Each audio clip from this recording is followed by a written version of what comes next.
ಓಂ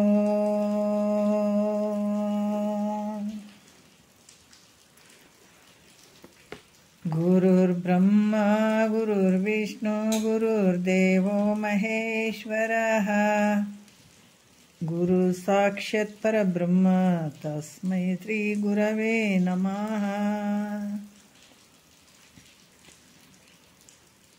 ಶ್ರೀ ಜಗದ್ಗುರು ಸಿದ್ಧಾರೂಢರ ಪಾದಕಮಲಗಳಿಗೂ, ಶ್ರೋತ್ರಿಯ ಬ್ರಹ್ಮನಿಷ್ಠ ಸದ್ಗುರು ಬಸವಾನಂದರ ಪಾದಕಮಲಗಳಿಗೂ, ಅವರ ಪ್ರತಿರೂಪದಂಥ ನಿಜಗುಣಪ್ಪನವರ ಪಾದಕಮಲಗಳಿಗೂ ನನ್ನ ದೀರ್ಘದಂಡ ಪ್ರಣಾಮಗಳನ್ನು ಸಲ್ಲಿಸುತ್ತಾ, ಎಲ್ಲ ಮಹಾತ್ಮರ ಪಾದಕಮಲಗಳಿಗೂ ನನ್ನ ದೀರ್ಘದಂಡ ಪ್ರಣಾಮಗಳನ್ನು ಸಲ್ಲಿಸುತ್ತಾ, ಮನದಲ್ಲಿ ಸ್ಮರಿಸಿಕೊಳ್ಳುತ್ತಾ, ತಮ್ಮೆಲ್ಲರಿಗೂ ವಂದಿಸುತ್ತಾ, ಇವತ್ತಿನ ಪರಮಾನುಭವದೇ ಬೃಹದಾರಣ್ಯಕ ಉಪನಿಷತ್ತಿನಿಂದ ಇದ್ದಂಥದ್ದು ಯಾಜ್ಞವಲ್ಕ್ಯ ಮತ್ತು ಮೈತ್ರೇಯದೇವಿಯ ವರ ಸಂವಾದವಾದಂಥ ಈ ಪರಮಾನುಭವದೆಯಲ್ಲಿ 6ನೆಯ ಸೂತ್ರ ನಾವು ಇವತ್ತಿನ ಆಧಾರದ ವಿಷಯ. ಇಂದಿನ ವಿಚಾರದಲ್ಲಿ ಭಾಳಷ್ಟು ಹೇಳಿದರು, ಯಾಕಂದ್ರೆ 5 ವೈರಾಗ್ಯಗಳ ಬಗ್ಗೆ ಹೇಳಿದರು. ನಮ್ಮಲ್ಲಿ ಇರುವಂಥ ಒಂದು ಗುಣ ಕಾರ್ಯರೂಪ ವೈರಾಗ್ಯ ಅನ್ನುವಂಥದ್ದು, ತಾಮಸ ವೈರಾಗ್ಯ, ರಾಜಸ ವೈರಾಗ್ಯ, ಸಾತ್ವಿಕ ವೈರಾಗ್ಯ, ಗುಣಗಂಧ ವೈರಾಗ್ಯ ಅನ್ನುವಂಥವು ಇವು ಕೂಡ ಮಿಥ್ಯ ಅದಾವ ಅಂತ ಹೇಳಿದರು. ಹೇಳಿ ಇವು ತನ್ನನ್ನು ಅರಿಯುವಂಥದಕ್ಕೆ ಸಾಧನವಾದ ಶುದ್ಧ ವಿದ್ಯೆಯಿಂದ ಈ 5 ಪ್ರಕಾರವಾದ ವೈರಾಗ್ಯಗಳು ಯಾವತ್ತೂ ಇದು ಭೇದ ಪ್ರಪಂಚವು ಮಿಥ್ಯ ಆಗಿರ್ತದಂತ ಹೇಳಿ ಅರಿಯುವಂಥ ಅರಿವು ಕೂಡ ಅಡಗಿ ಹೋಗುವಂಥದ್ದು, ನಿರುಪಾಧಿಕ ಶುದ್ಧ ಚೈತನ್ಯವೇ ತಾನಾಗಿರುವಂಥದ್ದು ತಿಳಿಯುವಂಥದ್ದು, ಅದು ನಿಜವಾದ ನಿನ್ನ ಸ್ವರೂಪ ಅಂತ ಹಿಂದಿನ ವಿಚಾರದಲ್ಲಿ ಹೇಳಿದ್ರು ಅವರು. ಇವಾಗ ಹೇಳ್ತಾರ, ಪೂರ್ವ ಸೂತ್ರದಲ್ಲಿ ವೈರಾಗ್ಯ ವಿಚಾರವನ್ನು ಹೇಳ್ತಾ ಬಂದರು. ಆ ವೈರಾಗ್ಯದ ವಿಚಾರಗಳನ್ನು ಹೇಳಿದ್ರು. ನಿನ್ನ ಸ್ವರೂಪ ಹೆಂಗೈತೆ ಅಂದ್ರೆ ನಿರ್ಗುಣ, ಯಾವ ಗುಣಗಳಿಗೆ ಗುಣಗಳು ಇಲ್ಲ, ನಿನ್ನ ಸ್ವರೂಪದಲ್ಲಿ ಯಾವ ಗುಣಗಳಿಲ್ಲ, ನೀನು ಹೆಂಗಿದೆ ನಿರ್ಗುಣ ರೂಪವಾಗಿ ಇದ್ದಂಥವನು, ಮತ್ತು ಯಾವಾಗಲೂ ಇರುವಂಥವನು, ನಿತ್ಯವಾಗಿರುವಂಥವನು, ಪೂರ್ಣನಾಗಿರುವಂಥವನು, ಆನಂದವಾಗಿರುವಂಥವನು ಅಂತ ಇವಾಗ ಆಗಿರ್ತಾನನ್ನುವಂಥದ್ದು ಅತತ್ವ್ಯಾವೃತ್ತಿ ಲಕ್ಷಣದಿಂದ ನಿರೂಪಿಸಿದ್ರು ಅವರು. ಇವೆಲ್ಲ ವೈರಾಗ್ಯಗಳು ಅದಾವೆ, ಇವು ಯಾವ ನೀನು ಆಗಕ್ಕೆ ಸಾಧ್ಯ ಇಲ್ಲ. ಇದು ಯಾಕಂದ್ರೆ ಅವೆಲ್ಲ ಒಂದು ನೇತಿಗಳಿದ್ರು, ಇದು ನೀನಲ್ಲ ಅಂತ. ಹಿಂದಿನ ವಿಚಾರದಲ್ಲಿ ವೈರಾಗ್ಯದಲ್ಲಿ ಗುಣ ಕಾರ್ಯಗಳು ವೈರಾಗ್ಯ ಇವೆಲ್ಲವನ್ನು ಹೇಳಿ ನೇತಿಗಳದು ಅತತ್ವ್ಯಾವೃತ್ತಿ ಲಕ್ಷಣದಿಂದ ನಿರೂಪಿಸಿದರು. ಈಗ ಈ ಸೂತ್ರದಲ್ಲಿ ಆತ್ಮನು ಸಚ್ಚಿದಾನಂದ ನಿತ್ಯ ಪರಿಪೂರ್ಣನೇ ಇದ್ದಾನ ಅನ್ನುವಂಥದ್ದು ತಟಸ್ಥ ಲಕ್ಷಣದಿಂದ ಹೇಳ್ತಾರೆ. ಈಗ ತಟಸ್ಥ ಲಕ್ಷಣದಿಂದ ಲಕ್ಷಿಸಿ ಹೇಳ್ತಾರೆ. ಏನು ಹೇಳ್ತಾರ? 6ನೆಯ ಒಂದು ಸೂತ್ರ ನೋಡೋಣ. ಸತ್ಯಾನುಭವದಿಂದ ನೋಡಲು ಅಖಂಡಿತನು ನಿತ್ಯ ಪಂಚಾವಯವನು ತಾನೇ ಅಂತ ಹೇಳ್ತಾರೆ ಅವರು. ಈ ಸತ್ಯ ಅಂದ್ರೇನು? ಯಥಾರ್ಥವಾದಂಥ ಅನುಭವ. ಇಲ್ಲಿ ಯಥಾರ್ಥವಾದಂಥ ಈ ಅನುಭವ ಅಂದ್ರೆ ಇಲ್ಲಿ ಏನು ಹೇಳ್ತಾರ, ನಾವು ತಟಸ್ಥ ಲಕ್ಷಣ ಅಂತಂದ್ರೂ ಕೂಡ ಇಲ್ಲಿ ಹೇಳ್ತಾರ ಅಂತಂದ್ರೆ ಆ ಒಂದು ವಸ್ತುವನ್ನು ತೋರಿಸ್ಬೇಕಾಗಿತ್ತು, ಅದರ ವಿಚಾರವನ್ನು ತಿಳಿಬೇಕಾಗಿತ್ತು ಅಂತಂದ್ರೆ ಈ ಲಕ್ಷ್ಯ ವಸ್ತುವಿನಲ್ಲಿ ಸ್ವಲ್ಪ ಕಾಲ ಇದ್ದು ಅದು ಮತ್ತು ಅಲಕ್ಷ್ಯ ವಸ್ತುಗಳನ್ನು ಅದನ್ನು ಬೇರ್ಪಡಿಸುವಂಥದ್ದು, ಇದು ಅಲ್ಲ ಅಂತ ಹೇಳುವಂಥದ್ದು ಹೇಳಿ, ಮತ್ತೆ ತನ್ನ ಒಂದು ಲಕ್ಷ್ಯ ವಸ್ತು ಏನದ ಆ ವಸ್ತುವನ್ನು ತಿಳಿಸಿಕೊಡುವಂಥದ್ದೇ ತಟಸ್ಥ ಲಕ್ಷಣ ಅಂತ ಕೂಡ ಹೇಳ್ತಾರೆ. ಈ ರೀತಿ ಅನ್ನೋದಕ್ಕೆ ತಟಸ್ಥ ಲಕ್ಷಣ ಅಂತ ಹೇಳ್ತಾರೆ ಅವರು. ಇಲ್ಲಿ ಕೂಡ ಏನು ಹೇಳ್ತಾರೆ? ಸತ್ಯಾನುಭವದಿಂದ ಅಂದ್ರೆ ಯಥಾರ್ಥವಾದಂಥ, ಸತ್ಯ ಅಂದರೆ ಯಥಾರ್ಥವಾದಂಥದ್ದು, ಅನುಭವದಿಂದ ಅಂದರೆ ಜ್ಞಾನದಿಂದ. ಯಥಾರ್ಥವಾದ ಜ್ಞಾನದಿಂದ ವಿಚಾರ ಮಾಡಿದಾಗ ಖಂಡಿತ ಅಂದ್ರೆ ಇಷ್ಟಿಷ್ಟ ಅದ, ಅದು ಲಿಮಿಟಿಗೆ ಬರುವಂಥದ್ದು, ಅಳತೆಗೆ ಬರುವಂಥದ್ದು ಖಂಡಿತ ಅಂತ. ಅಖಂಡಿತವಾದಂಥದ್ದು ನೋಡಲು ಅಖಂಡಿತ ಅಂದ್ರೆ ಇಲ್ಲಿ ಪರಿಚ್ಛಿನ್ನ ರಹಿತಗಳಾಗಿರುವಂಥದ್ದು, ಪರಿಚ್ಛಿನ್ನ ರಹಿತವಾದಂಥದ್ದು. ಮತ್ತು ಇಲ್ಲಿ ನಿತ್ಯ ಅಂತಂದ್ರೆ ಯಾವಾಗಲೂ ಇರುವಂಥದ್ದು ಪಂಚಾವಯವನು, ನಿತ್ಯ ಪಂಚಾವಯವ ತಾನು ಅಂತ ಹೇಳ್ತಾರೆ. ಸತ್ತು ಪಂಚಾವಯವ ಅಂತಂದರೆ ಯಾರು? ಸತ್ತು ಚಿತ್ತು ನಿತ್ಯ ಆನಂದ ಪರಿಪೂರ್ಣ. ಈ ಲಕ್ಷಣಗಳನ್ನು ಅದಾವ, ಈ ಲಕ್ಷಣಗಳು ಹೊಂದಿದಾನ, ನಿನ್ನ ಸ್ವರೂಪ 5 ಲಕ್ಷಣಗಳಿಂದ ಕೂಡ್ಯದ ಅಂತ ಹೇಳುತ್ತಾರೆ. ಯಾಕಂದರೆ ಈ ದೇಹಾದಿ ತಾಧ್ಯಾತ್ಮ ಅಧ್ಯಾಸ ಮೂಲಕ, ಈ ದೇಹಾದಿ ತಾಧ್ಯಾತ್ಮ ಅಧ್ಯಾಸದ ಮೂಲಕ ಈ ಶರೀರ ನಾನು ಅನ್ನುವಂಥದ್ದು, ಇದಕ್ಕೆ ಏನಂದ್ರೆ ಅಧ್ಯಾಸ ಅಂತ ಹೇಳ್ತಾರೆ, ಭ್ರಾಂತಿ ಅಂತ ಹೇಳ್ತಾರೆ, ಅಜ್ಞಾನ ಅಂತ ಹೇಳ್ತಾರೆ, ಅವಿದ್ಯೆ, ಇದಕ್ಕೆ ಪರ್ಯಾಯ ಶಬ್ದಗಳು ಹೇಳ್ತಾರೆ. ಇದು ಮಿಥ್ಯಾನುಭವದಿಂದ ನೋಡಲು, ಯಾವಾಗ ಈ ದೇಹಾದಿ ನಾನು ಅಂದ್ಕೊಂಡು ತಾಧ್ಯಾತ್ಮ ಅಧ್ಯಾಸ ಮತ್ತು ಇದು ಭ್ರಾಂತಿ ಮತ್ತು ದೇಹಾತ್ಮ ಅನ್ನುವಂಥದ್ದು ಇದ್ರ ಜೊತೆ ಕೂಡ್ಕೊಂಡಾಗ ಇದು ಮಿಥ್ಯಾನುಭವದಿಂದ ನೋಡಿದಾಗ ನಾನು ಹೆಂಗದೀನಿ, ನನಗೆ ಅವಯವಗಳದಾವ, ಸಾವಯವನು ಮತ್ತು ಅಜ್ಞಾನಿ ಇದ್ದೀನಿ, ಮತ್ತು ನಾನು ದುಃಖಿ ಅದೀನಿ, ನಾನು ಅನಿತ್ಯದಿಂದ ಕೂಡಿದ್ದೀನಿ, ನನ್ನ ಶರೀರ ಅಳತೆಗೆ ಬರ್ತದ, ಇಂಥ ಒಂದು ಶರೀರ ನಾನಾಗಿದ್ದೀನಿ ಅನ್ನುವಂಥದ್ದು ಅಲ್ಲಿ ತೋರ್ತದೆ ನಮಗೆ, ಅಂದರೆ ಭಾಸ ಆಗ್ತದೆ, ತೋರ್ತದೆ. ಯಾವಾಗ ಈ ಅನಾತ್ಮವಾದಂಥ ಈ ದೇಹಾದಿಗಳು ಈ ಭ್ರಾಂತಿಯಿಂದ ಕೂಡ್ಕೊಂಡಾಗ ಇವೆಲ್ಲ ನಾನೇ ಸತ್ಯ ಅದೀನಿ ಅನ್ನುವಂಥದ್ದು ಈ ಭಾವ ಬರ್ತದೆ. ಯಾಕಂದ್ರೆ ನಾನು ಅಜ್ಞಾನಿ ಅದೀನಿ, ಅನಿತ್ಯ ಅದೀನಿ, ಅಳತೆ ಉಳ್ಳಂಥವನದೀನಿ, ಇವೆಲ್ಲ ಒಂದು ಭ್ರಾಂತಿಯಿಂದ ಬರುವಂಥದ್ದು, ಅವಿದ್ಯೆಯಿಂದ ಬರುವಂಥದ್ದು, ಅಜ್ಞಾನದಿಂದ ಬರುವಂಥದ್ದು. ಅಧ್ಯಾಸ ಅಂದರೆ ಭ್ರಾಂತಿಯಿಂದ ಬರುವಂಥದ್ದು.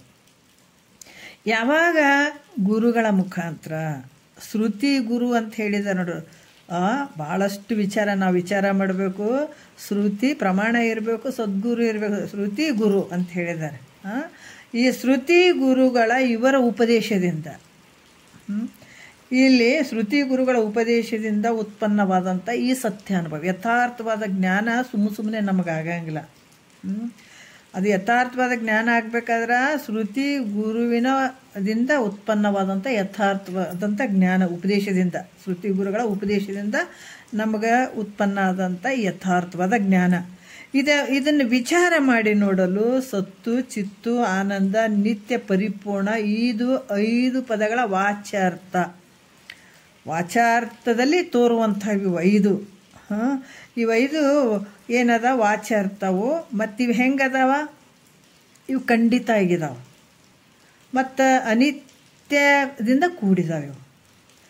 ಇವೇ ಪದಗಳ ಲಕ್ಷ್ಯಾರ್ಥ ಮಾತ್ರ ಹೆಂಗೈತೆ ನೋಡ್ರಿ. ಈ 5 ವಾಚಾರ್ಥ ಲೆಕ್ಕ ಅದಾವ, ಆದರೆ ಇವಕ್ಕೆ ಲಕ್ಷ್ಯಾರ್ಥದಲ್ಲಿರುವಂಥ ಆ ಒಂದು ಲಕ್ಷ್ಯಾರ್ಥವು ಒಂದು ಇರುವಂಥದ್ದು, ಅದ್ಯಾವುದು ಅಖಂಡವಾಗಿರುವಂಥದ್ದು, ನಿತ್ಯವಾಗಿರುವಂಥದ್ದು ಅದು. ಅದರಿಂದ ಗ್ರಂಥಕರ್ತರು ಏನು ಹೇಳ್ತಾರೆ ಇಲ್ಲಿ, ಪಂಚ ಸದಾದಿ ಪದಗಳಿಗೆ ಅಖಂಡಿತ, ಇವು ಏನದಾವ, ಸತ್ತು ಚಿತ್ತು ನಿತ್ಯ ಆನಂದ, ಇವು ಲಕ್ಷಣಗಳು ಏನದಾವ, ಇವು ಕೂಡ ಏನು ಹೇಳ್ತಾರೆ ಅವರು, ಅಖಂಡಿತ ನಿತ್ಯಗಳನ್ನುವಂಥ 2 ವಿಶೇಷಣಗಳನ್ನು ಕೊಟ್ಟಿದ್ದಾರೆ. ಇದಕ್ಕೆ ಇದನ್ನೇನು ಮಾಡಿದ್ದಾರೆ ಅವರು, ಪಂಚ ಸದಾದಿ ಪದಗಳಿಗೆ ಅಖಂಡಿತ ನಿತ್ಯ ಅನ್ನುವಂಥದ್ದನ್ನು ವಿಶೇಷಣಗಳನ್ನು ಕೊಟ್ಟಿದ್ದಾರೆ ಅವರು.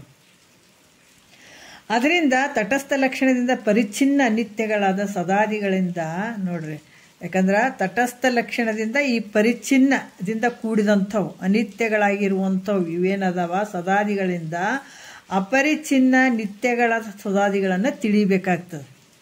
ಇದು ಯಾವ ರೀತಿ ಅದಾವಂತಂದ್ರೆ, ತಟಸ್ಥ ಲಕ್ಷಣದಿಂದ ನೋಡಿದಾಗ ಈ ಪರಿಚ್ಛಿನ್ನ ಅನಿತ್ಯಗಳಾದಂಥವು ಸದಾದಿ ಲಕ್ಷಣಗಳು ಅದಾವೆ, ಇವು ಸತ್ಯ ಅಲ್ಲ.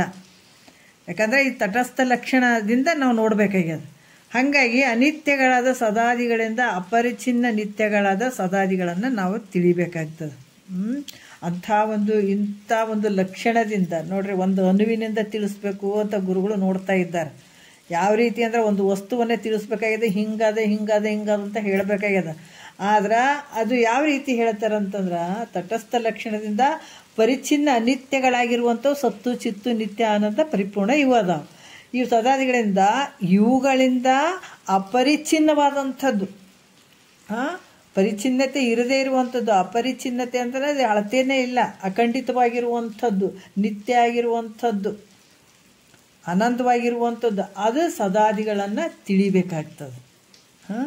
ಅದಕ್ಕಂದ್ರೆ ಇಲ್ಲಿ ಕೂಡ ಹೇಳ್ತಾರೆ, ಯಾವುದೊಂದು ದೇಶ ಕಾಲದಲ್ಲಿ ಇದ್ದು ಲಕ್ಷ್ಯವನ್ನು ಬೇರ್ಪಡಿಸಿ ತೋರಿ. ಅದಕ್ಕೆ ಹೇಳ್ತಾರಲ್ಲ, ಇಲ್ಲಿ ಹೇಳ್ತಾರ ಏಕದೇಶಸ್ಥಂ ಕದಾಚಿತ್ಕತ್ವೇ ಸತಿ ವ್ಯಾವರ್ತಕಂ ತಟಸ್ಥ ಲಕ್ಷಣಂ ಅಂತ ಇಲ್ಲಿ ಹೇಳ್ತಾರೆ. ಯಾವುದಾದ್ರೂ ಒಂದು ದೇಶ ಕಾಲದಲ್ಲಿ ಇದ್ದು ಲಕ್ಷ್ಯವನ್ನು ಬೇರ್ಪಡಿಸಿ ತೋರಿಸಿ, ಯಾವುದೋ ಒಂದು ದೇಶ ಅಥವಾ ಕಾಲದಲ್ಲಿ ಇದ್ದು ಆ ಲಕ್ಷ್ಯವನ್ನು ಬೇರ್ಪಡಿಸಿ ತೋರಿಸಿ ತಾನು ಬೇರೆಯಾಗಿರೋದಕ್ಕೆ ತಟಸ್ಥ ಲಕ್ಷಣ ಅಂತ ಕೂಡ ಹೇಳ್ತಾರೆ. ತಟಸ್ಥ ಅಂದರೆ ಈಗ ಕೆಲವು ಉದಾಹರಣೆ ಹೇಳ್ತಾರೆ. ಒಂದು ಕಾಗೆ ದೇವದತ್ತನ ಒಂದು ಮನೆ ಮೇಲೆ ಹಿಂಗೆ ಕೂತಿರ್ತದೆ, ಹಂಗೆ ತಿಳ್ಕೊಡ್ರಿ. ಯಾಕಂದ್ರೆ ಉಪಲಕ್ಷಣವಾದ ಕಾಗೆಯ ಮೂಲಕ ದೇವದತ್ತನ ಲಕ್ಷ್ಯವಾದ ಮನೆಯ ಜ್ಞಾನವಾದಂತೆ. ಮನೆ ಎಲ್ಲದ ದೇವದತ್ತನ ಮನೆ ಎಲ್ಲದ ಅಂತಂದ್ರೆ ಅಲ್ಲಿ ಕಾಗೆ ಕೂತದ್ದು ನೋಡು, ಅದೇ ಮನೆ ದೇವದತ್ತನ ಮನೆ ಅಂತ ತೋರಿಸುವಂಥದ್ದು. ಅದಕ್ಕೆ ಅನಿತ್ಯವಾದ ಸತ್ತಿನಿಂದ ನಿತ್ಯವಾದ ಸತ್ತನ್ನು ತಿಳಿಯುವಂಥದ್ದು. ಅಲ್ಲೇನು ಕಾಗೆ ಸತ್ಯ ಅದೇನಲ್ಲಿ, ಅದರಿಂದ ಆ ಮನೆಯನ್ನು ತೋರಿಸ್ತಾ ಇದ್ದಾರೆ, ದೇವದತ್ತನ ಮನೆ. ಆದರೆ ಕಾಗೆ ಅನಿತ್ಯದಿಂದ ಕೂಡಿದಂಥದ್ದು. ಅನಿತ್ಯವಾದ ಸತ್ತಿನಿಂದ ನಿತ್ಯವಾದ ಸತ್ತನ್ನು ತಿಳಿಯುವಂಥದ್ದು ಇದು. ಮತ್ತು ಅನಿತ್ಯವಾದ ಚಿತ್ತಿನಿಂದ ನಿತ್ಯವಾದ ಚಿತ್ತನ್ನು ತಿಳಿಯುವುದೇ ಆಗಿರುವಂಥದ್ದು ಇದು. ಈ ಇದು ಸದಾದಿ ಲಕ್ಷಣಗಳನ್ನು ಏನು ಹೇಳ್ತಾರ, ತಟಸ್ಥ ಲಕ್ಷಣದಿಂದ ನಮ್ಮಲ್ಲಿ ನಿತ್ಯ ಇರುವಂಥ ಪರಿಪೂರ್ಣವಾಗಿರುವಂಥದ್ದು ಅಪರಿಚಿನ್ನದಿಂದ ಕೂಡಿದಂಥ ವಸ್ತುವನ್ನು ನಾವು ತಿಳ್ಕೊಳ್ಬೇಕಾಗ್ಯದ. ಅರ್ಥ ಇಷ್ಟೇ. ಯಾಕಂದ್ರೆ ಅವು ಸತ್ಯ ಅದಾವ ಅಂತಂದ್ರೆ ಅವು ಮಿಥ್ಯ ಅದಾವ. ಅದರಿಂದ ನಾವು ಯಾವುದನ್ನು ತಿಳ್ಕೊಳ್ಬೇಕು ಅಂತಂದ್ರೆ ನಿತ್ಯವಾದ ಸತ್ತನ್ನು ತಿಳ್ಕೊಳ್ಬೇಕಾಗ್ಯದ. ಅದನ್ನು ಹೇಳ್ತಾರೆ ಅವರು. ಏನು ಹೇಳ್ತಾರೆ ಅಂದ್ರೆ, ತಾನು ಸಚ್ಚಿದಾನಂದ ನಿತ್ಯ ಪರಿಪೂರ್ಣ ಸ್ವರೂಪನಾಗಿರ್ತಾನ. ನಿನ್ನ ಸ್ವರೂಪ ಹೆಂಗೈತೆ ಅಂದ್ರೆ ಈ ಲಕ್ಷಣ ಕೊಡ್ತಾರೆ. ಹಿಂಗೆ ನಿನ್ನ ಸ್ವರೂಪ ಹಿಂಗೈತೆ ಅಂತ ಲಕ್ಷಣ ಕೊಡ್ತಾರೆ ಅವರು. ಅದಕ್ಕೆ ಹೆಂಗದ ಸಚ್ಚಿದಾನಂದ, ಸತ್ತು ಚಿತ್ತು ನಿತ್ಯ ಆನಂದ ಪರಿಪೂರ್ಣವಾಗಿರುವಂಥದ್ದು ನಿನ್ನ ಸ್ವರೂಪ ಐತೆ. 1ನೇ ನುಡಿಯಲ್ಲಿ ಹೇಳ್ತಾರೆ. ಏನು ಹೇಳ್ತಾರ, ಅದು ಸಚ್ಚಿದಾನಂದವದು, ನಿತ್ಯ ಪೂರ್ಣವದು, ತಾನು ಅಖಂಡೈಕ ರಸರೂಪು, ಅದು ಶುದ್ಧ ವಿದ್ಯೆಗೆ ಗೋಚರವೆನಿಪ ಆತ್ಮವದು, ಪಂಚ ಅವಯವದಿಂದ ದೇಶವದು ಅಂತ ಹೇಳ್ತಾರೆ. ನೋಡ್ರಿ ಏನು ಹೇಳ್ತಾರ, ಅದು ಬ್ರಹ್ಮವು. ಬ್ರಹ್ಮ ಹೆಂಗದ, ತ್ರಿಕಾಲ ಅಬಾಧ್ಯವು ಇರುವಂಥದ್ದು, ಜ್ಞಾನ ಸ್ವರೂಪದಿಂದ ಕೂಡಿರುವಂಥದ್ದು. ಹೆಂಗಿದೆ ನೀನು, ಸಚ್ಚಿದಾನಂದ ನಿತ್ಯ ಪರಿಪೂರ್ಣನೂ ಇರುವಂಥವನು, ಅಖಂಡೈಕ ರಸ ತಾನೇ ಆಗಿರುವಂಥವನು. ಇಂಥ ಸ್ವರೂಪ ತಾನಿದ್ರೂ ಕೂಡ ನೋಡ್ರಿ, ಇಂಥ ಸ್ವರೂಪ ತಾನೇ ಇದ್ದರೂ ಕೂಡ ತನ್ನನ್ನು ತಾನು ತಿಳಿಯದೆ, ನಿನ್ನ ಸ್ವರೂಪ ಹೆಂಗದಂತಂದ್ರೆ ಎಲ್ಲಕ್ಕೂ ಆಧಾರವಾಗಿರುವಂಥದ್ದೈತೆ, ಏಕವಾಗಿರುವಂಥದ್ದೈತೆ, ಸತ್ತು ಚಿತ್ತು ನಿತ್ಯ ಆನಂದ ಪರಿಪೂರ್ಣದಿಂದ ಕೂಡಿದಂಥದ್ದೈತೆ. ಅದಕ್ಕೆ ಅಖಂಡೈಕ ರಸನು ತಾನೇ ಆಗಿರುವಂಥದ್ದು. ಅಂಥ ಸ್ವರೂಪ ತಾನಿದ್ರೂ ಕೂಡ ತನ್ನನ್ನು ತಿಳಿಯದೆ ಇದು ನಾನು ಹೆಂಗಾಗ್ತೀನಿ, ಈ ದೇಹವೇ ನಾನು ಅನ್ನುವಂಥದ್ದನ್ನು, ಇದು ವಿಪರೀತದ್ದು. ಯಾಕಂದರೆ ಇರುವಂಥದ್ದೊಂದು ಇರದೇ ಇರುವಂಥದ್ದನ್ನು ಅದೇ ನಾನಂತ ಕೂತ್ಕೊಂಡಂಥದ್ದೇ ವಿಪರೀತ ಭಾವ. ಅದಕ್ಕೆ ವಿಪರೀತ ಜ್ಞಾನ ಉಳ್ಳಂಥವನಾಗಿದ್ದಾನೆ. ಅದರಿಂದ ತನ್ನನ್ನು ತಾನು ತಟಸ್ಥ ಲಕ್ಷಣದಿಂದ ತಿಳಿಬೇಕಾಗ್ತದೆ. ತನ್ನನ್ನು ತಾನೇ ತಟಸ್ಥ ಲಕ್ಷಣದಿಂದ ತಿಳಿಬೇಕಾಗ್ತದ ಅಂತ ಕೂಡ ಹೇಳ್ತಾರೆ ಅವರು. 2ನೇ ನುಡಿಯಲ್ಲಿ ಹೇಳ್ತಾರೆ, ಸದ್ರೂಪದ ಬಗ್ಗೆ ಹೇಳ್ತಾರೆ. ಆತ್ಮನ ಒಂದು ಸದ್ರೂಪದ ಬಗ್ಗೆ ಹೇಳ್ತಾರೆ. ಮರೆದೆ ನಾನೆನ್ನನೆಂಬುವ ಅರಿವನು, ಆ ಮರೆವೆಯ ಅರಿವಾತನು ಉಂಟೆಂಬಿವನು, ತಾನೇ ಅರಿವುದರಿಂದೇ ಸತ್ಪದ ಸಿದ್ಧಿತನಗೆಂದು ನಿರಿಗುರಳ ಬಲೆ ನೀನರಿಪುದು ಅಂತ ಹೇಳ್ತಾರೆ. ಏನು ಹೇಳ್ತಾರ ಅಂತಂದ್ರೆ, ಮರೆದೆ ಅಂತಂದ್ರೆ ನಾನು ಮರ್ತಿದ್ದೀನಿ ಅನ್ನುವಂಥದ್ದು. ನಾನೆನ್ನು ಅಂತಂದ್ರೆ ನಾನು, ನನ್ನನ್ನು ನಾನು ಮರ್ತಿದ್ದೀನಿ ಅನ್ನುವಂಥದ್ದು. ಇಲ್ಲಿ ಕೂಡ ಹೇಳ್ತಾರ, ನಾನು ನನ್ನನ್ನು ಮರೆತೇನು ಅನ್ನುವಂಥದ್ದು ಮರವೆಯನ್ನು ತಾನಿದ್ದು ಅರಿತೆ ಅನ್ಬೇಕಾಗ್ತದ. ಯಾಕಂತಂದ್ರೆ ನಾನು ನನ್ನನ್ನು ಮರೆತೇನು ಅನ್ನುವಂಥದ್ದು ಏನೈತ, ಆ ಮರವೆಯನ್ನು ತಾನಿದ್ದಾಗ ಮರವೆಯನ್ನು ಕೂಡ ತಾನೇ ಅರಿತಾನೆ. ಹೌದಾ? ಕತ್ತಲ್ದಾಗ ಏನು ಸಾಮಾನು ಕಾಣ್ತಾ ಇಲ್ಲಪ್ಪ ಅಂತಂದ್ರೆ, ಕತ್ತಲ್ದಾಗ ಏನು ಕಾಣ್ತಾ ಇಲ್ಲ, ಸಾಮಾನುಗಳು ಕಾಣ್ತಾ ಇಲ್ಲ, ಜೊತೆಗೆ ಏನು ಕಾಣ್ತಾ ಇಲ್ಲ ಅಂತ ಹೇಳ್ತಾ ಇದ್ದಾನಂದ್ರೆ ಕಾಣುವಂಥದ್ದನ್ನು ತಾನೇ ಅರಿತಾನೆ, ಕಾಣದೇ ಇರುವಂಥದ್ದನ್ನು ತಾನೇ ಅರಿತಾನೆ. ಅಂದ್ರೆ ಬೆಳಕನ್ನು ತಾನೇ ಅರಿತಾನ, ಕತ್ತಲೆಯನ್ನು ಕೂಡ ತಾನೇ ಅರಿತಾನೆ. ಅರಿವು ಮತ್ತು ಮರೆವನ್ನು ಎರಡನ್ನ ಅಂದ್ರೆ ಈ ಮರೆಯುವಂಥದ್ದು ಕೂಡ ಅರಿಯುವಂಥದ್ದು ಕೂಡ, ಈ ಅರಿವನ್ನು ಎರಡನ್ನು ತಾನೇ ತಿಳಿದು ಹೇಳ್ತಾನೆ. ಹೆಂಗಪ್ಪ ಅಂತಂದ್ರೆ ಬೆಳಕು ಕತ್ತಲೆ ಇದ್ದಂಗೆ, ಆಕಾಶ ಇವತ್ತು ಬೆಳಕದಲ್ಲೂ ಐತೆ ಮತ್ತು ಕತ್ತಲೆಯಲ್ಲೂ ಐತೆ. ಬೆಳಕಿಗೂ ಅದು ಆಧಾರ ಅದ. ಹೆಂಗದ ಆಕಾಶ ಹೆಂಗದ, ಬೆಳಕಿಗೂ ಅದು ಆಧಾರ ಅದ, ಕತ್ತಲಿಗೂ ಆಧಾರ ಅದ. ಎರಡಕ್ಕೂ ಸಾಕ್ಷಿ ಅದ ನೋಡ್ರಿ. ಅದ್ಭುತ ಅಲ್ಲ. ಈಗ ನನಗೇನು ಅರ್ಥ ಆಗ್ತಾ ಇಲ್ಲ ಅಂತಂದ್ರೆ, ನನಗೇನು ತಿಳಿತಾ ಇಲ್ಲ ಅಂತಂದ್ರೆ, ತಿಳಿತಾ ಇಲ್ಲ ಅನ್ನುವಂಥದ್ದು ನೀನೇ ತಿಳಿದಿದೆ. ಈಗ ನಾನು ತಿಳಿದೀನಿ ಅನ್ನುವಂಥದ್ದನ್ನು ಅದು ತಿಳಿದೇ ಹೇಳಕತ್ತಿದೆ. ನನಗೇನು ಗೊತ್ತಿಲ್ಲ ಅಂತನ್ನುವಂಥದ್ದು ಕೂಡ ಗೊತ್ತಿಲ್ಲ ಅನ್ನುವಂಥದ್ದು ನೀನೇ ತಿಳಿದಿದೆ. ಆಕಾಶ ಇಲ್ಲೇನು, ಆಕಾಶ ಐತೆ. ಆಕಾಶದಲ್ಲೇ ಕತ್ತಲು ಬೆಳಕು ಎರಡೂ ಅದಾವೆ. ಆದರೆ ಎರಡನ್ನು ತಿಳಿಯುವಂಥದ್ದು ಆಕಾಶ, ಅದಕ್ಕೆ ಸಾಕ್ಷಿ ಅದಿಲ್ಲ.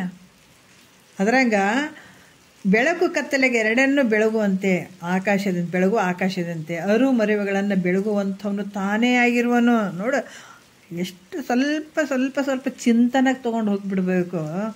ಅರಿವಿನ ಸ್ವರೂಪನೇ ನೀನಿದೆ, ಮರ್ತೆ ಅನ್ನುವಂಥದ್ದು ಇಲ್ಲವೇ ಇಲ್ಲ ಅಲ್ಲಿ. ಅದಕ್ಕೆ ಅರಿವೇ ಬರೀ ಅರಿವೇ ಅಂತ ಹೇಳ್ತಾರೆ. ಮರೆಯದೊಮ್ಮೆಯೂ ಜಗದಿರವ ನಿಂತು ಅರಿವೇ. ಮರಿವೆ ಅನ್ನೋದು ಇಲ್ಲವೇ ಇಲ್ಲ.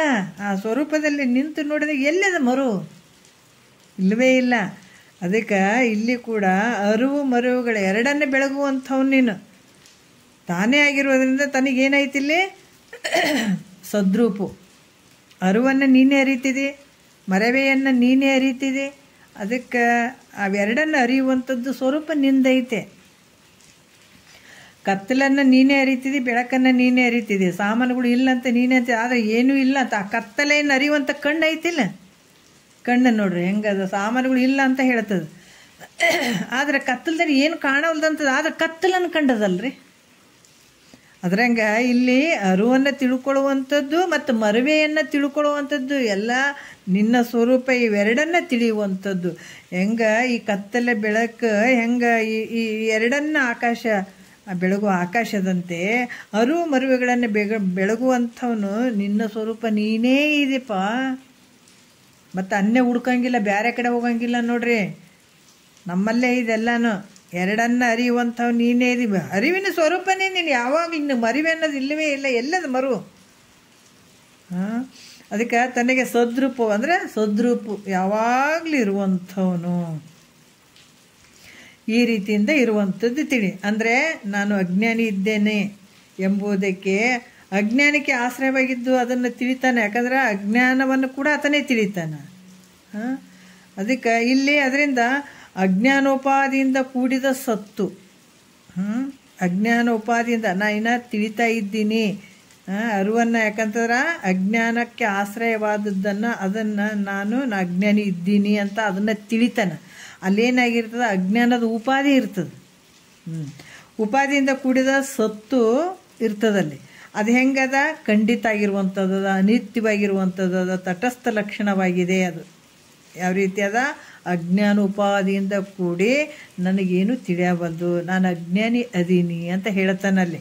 ಅದಕ್ಕೆ ಇದರಿಂದ ಉಪಾಧಿ ಅಜ್ಞಾನ ಉಪಾಧಿ ಇದ್ದದಕ್ಕಾಗಿ ಅದು ಏನು ಅನ್ನಿಸ್ಕೊಳತ್ತದಲ್ಲಿ ಖಂಡಿತ ಅನ್ನಿಸ್ಕೊಳ್ತದ, ಮತ್ತು ಅನಿತ್ಯ ಅಂತ ಅನ್ನಿಸ್ಕೊಳ್ತದ. ಅದು ಯಾವಾಗ ನಿರುಪಾಧಿಕ ಸತ್ತಿನ ಜ್ಞಾನ ಆಗ್ತದೋ, ಯಾವುದು ಉಪಾಧಿ ಇರದೇ ಇರುವಂಥದ್ದು ಆವಾಗ ಸತ್ತಿನ ಜ್ಞಾನ ಆಗ್ತದೋ ಅದು ತಟಸ್ಥ ಲಕ್ಷಣದಿಂದ ಕೂಡಿದಂಥದ್ದು. ಆವಾಗ ಏನಂತಂದ್ರೆ ತಟಸ್ಥ ಲಕ್ಷಣದಿಂದ ಲಕ್ಷಿತವಾದಂಥ ಅಖಂಡ ನಿತ್ಯ ಸದ್ರೂಪವಾಗಿರುವಂಥದ್ದು. ಅದು ಕೇವಲ ನಿನ್ನ ಸ್ವರೂಪ ಅಂತ ಹೇಳ್ತಾರೆ. ಅಂದರೆ ಅಲ್ಲಿ ಸದ್ರೂಪ ಅಂತಂದ್ರೂ ಕೂಡ ಅದು ನಿನ್ನ ನಿತ್ಯವಾದಂಥ ಸದ್ರೂಪವನ್ನು ತೋರಿಸ್ಲಿಕ್ಕೆ ಇದು ಅಜ್ಞಾನ ಉಪಾದಿಯಿಂದ ಕೂಡಿದಂತಹ ಒಂದು ಸತ್ತು ಬಗ್ಗೆ ಹೇಳ್ತಾ ಇದ್ದಾರೆ ಅವರು. ತೋರಿಸ್ಲಿಕ್ಕೆ ಈ ರೀತಿ ಐತಿ ನೋಡಿ. ಇಲ್ಲಿ ಉಪಾದಿಯಿಂದ ಕೂಡಿದದಕ್ಕಾಗಿ ಇಲ್ಲಿ ಏನಾಗ್ತಾನೆ, ನಾನು ಅಜ್ಞಾನೇ ಇದ್ದೀನಿ ಅಂತ ಅಲ್ಲಿ ತಿಳಿತಾನೆ. ಯಾಕಂದ್ರೆ ಅಜ್ಞಾನವನ್ನು ಕೂಡ ತಾನೇ ತಿಳಿತಾನೆ. ಆದರೆ ಅಲ್ಲಿ ಅಜ್ಞಾನದ ಉಪಾಧಿ ಇರ್ತದೆ. ಹಾಗಾಗಿ ಅದು ಖಂಡಿತ ಆಗಿರ್ತದೆ, ಖಂಡಿತ ಮತ್ತು ಅನಿತ್ಯದಿಂದ ಕೂಡಿರ್ತದೆ. ಮತ್ತು ಇದರಿಂದನೇ ಏನು ಅನಿತ್ಯದಿಂದ ಕೂಡಿದಂಥದ್ದು ಖಂಡಿತವಾಗಿರುವಂಥ ಈ ಅಜ್ಞಾನ ಉಪಾಧಿಯಿಂದ ಇದರಿಂದನೇ ಈ ತಟಸ್ಥ ಲಕ್ಷಣದಿಂದ ಲಕ್ಷಿತವಾದಂತಹ ಏನದ ಅಖಂಡ ನಿನ್ನ ಸದ್ರೂಪವಾಗಿರುವಂಥದ್ದನ್ನು ಯಾವ ರೀತಿಯಿಂದ ನಿರುಪಾಧಿಕ ಸತ್ತಿನ ಜ್ಞಾನವಾಗುವಂಥದ್ದು. ಇದರಿಂದ ಯಾವುದು ಜ್ಞಾನ ಆಗ್ತದೆ? ನಿರುಪಾಧಿಕ. ನಿರುಪಾಧಿಕ ಅಂದರೆ ಯಾವುದು ಉಪಾಧಿ ಇಲ್ಲ ಅಲ್ಲಿ, ಅಂಥ ಒಂದು ಸತ್ತಿನ ಜ್ಞಾನ ಆಗ್ತದೆಯೋ ಅದು ತಟಸ್ಥ ಲಕ್ಷಣದಿಂದ ಕೂಡಿದಂಥದ್ದು. ಅದು ಹೆಂಗದ? ಅಖಂಡವಾಗ್ಯದ, ನಿತ್ಯ ಅದ, ಮತ್ತು ಸದ್ರೂಪವಾಗಿರುವಂಥದ್ದು. ಇದು ನಿನ್ನ ಸ್ವರೂಪ ಇರ್ತದ ಅಂತ ಕೂಡ ಹೇಳ್ತಾರೆ ಅವರು. ಮತ್ತು ಇಲ್ಲಿ ಏನು ಹೇಳ್ತಾರೆ? ನಿತ್ಯ ಸದ್ರೂಪದ ಬಗ್ಗೆ ಹೇಳ್ತಾರೆ ಅವರು. ಯಾವ ರೀತಿ? 3ನೇ ನುಡಿಯಲ್ಲಿ ಹೇಳ್ತಾರೆ, ತನು ಅಲ್ಲೆಂದ ಅರಿದ ಅನಿತರುಳ್ನಿಂದ ಚೇತನವೇ ತಾನಲ್ಲವೆಂದರಿದಂದು ತನಗೆ ಚಿತ್ಪದ ಸಿದ್ಧಿ ಅದರಿಂದೆ ಘಟಿಸಿತೆಂದು ಇನ್ನಿಯಡೆ ಮತಿ ಮುಟ್ಟಿ ತಿಳಿ ನೀನು ಅಂತ ಹೇಳ್ತಾರೆ. ಯಾವಾಗ ಈ ತನು ಅಂದರೆ ಶರೀರ, ತಾನಲ್ಲೆಂದು ಅಂದರೆ ತಾನು ಆಗೋದಿಲ್ಲ ಅಂತ ತಿಳಿದ ಮೇಲೆ ಅಷ್ಟರಲ್ಲಿ ಇದ್ದ ಈ ವೃತ್ತಿ ಸಹಿತ ಜ್ಞಾನವೇ ಅಲ್ಲಿ ವೃತ್ತಿ ಸಹಿತ ಇರ್ತದೆ ನೋಡ್ರಿ. ಈ ಶರೀರವು ಘಟದಂತೆ ದೃಶ್ಯವಾಗಿರುವುದರಿಂದ ಈ ಶರೀರ ಹೆಂಗೈತೆ ಅಂದ್ರೆ ಘಟದಂಗೆ ತಿಳಿಸಿಕೊಳ್ತದೆ, ಅದು ದೃಶ್ಯ ಆಗ್ಯದ. ಮತ್ತು ಹೆಂಗದಿದು? ಮಲಮೂತ್ರದಿಂದ ಕೂಡಿದಂಥದ್ದು, ರಕ್ತ ಪಿತ್ತಾದಿಗಳಿಂದ ಕೂಡಿದಂಥದ್ದು, ತಾನು ಆಗೋದಿಲ್ಲ ಅಂತ ತಿಳ್ಕೊಳ್ಳುವಂಥದ್ದು. ಈ ಶರೀರ ಮಲದಿಂದ ಕೂಡ್ಯದ. ಇದು ಈ ಮತ್ತು ಹಲವಾರು ಒಂದು ಮಲಮೂತ್ರ, ರಕ್ತ ಪಿತ್ತಾದಿ ಇಂಥದ್ರೆಲ್ಲ ಕೂಡಿದಂಥ ಶರೀರ ನಾನು ಆಗಂಗಿಲ್ಲ ಅಂತ ತಿಳಿದಂಥ ವೃತ್ತಿ ಉಪಾದಿಯಿಂದ ಕೂಡಿರುವ. ಅಲ್ಲಿ ಅಜ್ಞಾನೋಪಾದಿಯಿಂದ ಕೂಡಿತ್ತು, ಸೂಕ್ಷ್ಮ ಇತ್ತು ನೋಡ್ರಿ. ಸ್ವಲ್ಪ ಕಷ್ಟ ಅನ್ನಿಸ್ತದ, ಏನೂ ಆಗಂಗಿಲ್ಲ,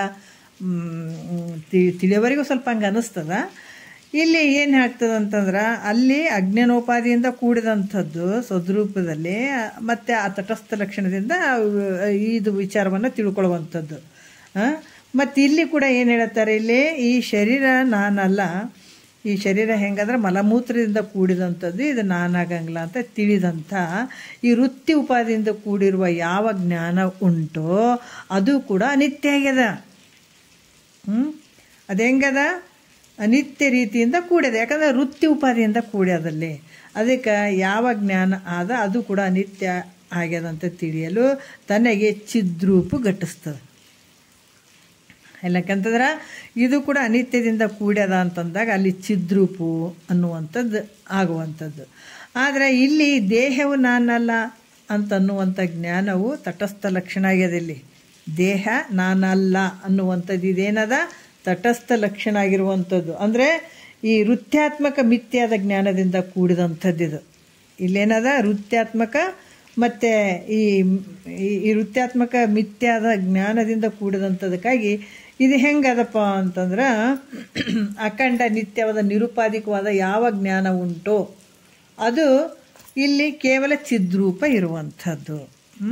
ಅದು ಕೂಡ ಅಲ್ಲಿ ಹೋಗಬೇಕು. ಯಾವ ರೀತಿ ಅಂದ್ರೆ ವೃತ್ಯಾತ್ಮಕವಾದಂಥದ್ದು ಮಿಥ್ಯೆ ಆದಾಗ, ಅದು ಮಿಥ್ಯೆ ಆದ ತಕ್ಷಣ ಮಿಥ್ಯೆ ಆದ ಜ್ಞಾನದಿಂದ ಅದು ಮಿಥ್ಯೆ ಆಗಬೇಕು. ಆದಾಗ ಆ ಜ್ಞಾನದಿಂದ ಏನಾಗ್ತದೆ? ಅಖಂಡ ನಿತ್ಯವಾದ ನಿರುಪಾಧಿಕ ಯಾವ ಜ್ಞಾನ ಉಂಟೋ ಅದು ಚಿದ್ರೂಪ ಇರುವಂಥದ್ದು ಅಂತ ಹೇಳ್ತಾರೆ.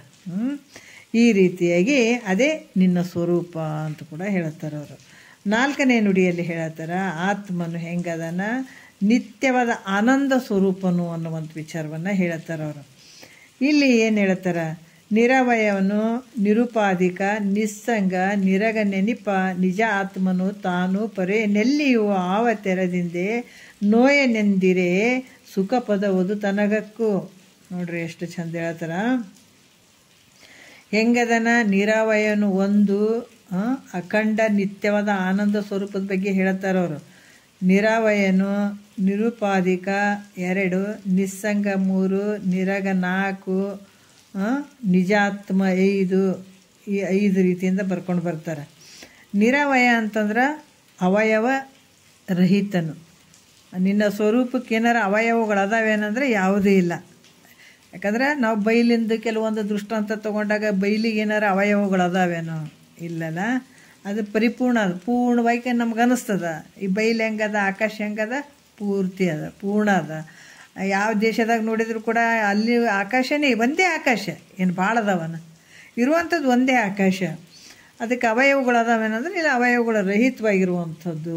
ಅದಕ್ಕೆ ನಿನ್ನ ಸ್ವರೂಪ ಕೂಡ ಹಂಗೈತೆ, ಅವಯವ ರಹಿತನು. ಮತ್ತು ನಿರುಪಾಧಿಕನು ಅಂದ್ರೆ ಉಪಾಧಿ ಇಲ್ಲದೆ ಇರುವಂಥದ್ದು. ಮತ್ತು ನಿಸ್ಸಂಗ ಅಂದರೆ ಯಾವುದು ಸಂಬಂಧ ಇಲ್ಲ. ನಿಸ್ಸಂಗ ಅಂದ್ರೇನು ಯಾವುದು ಸಂಬಂಧ ಇರದೇ ಇರುವಂಥವನು. ಮತ್ತು ನಿರಘನು ಅಂದ್ರೆ ಯಾವುದು ಅವಿದ್ಯಾದಿ ದೋಷವಿಲ್ಲದವನು, ಯಾವುದೊಂದು ಇಲ್ಲ. ಯಾರ್ದು ಹೇಳಕತ್ತಾರೆ ಇದೆಲ್ಲ?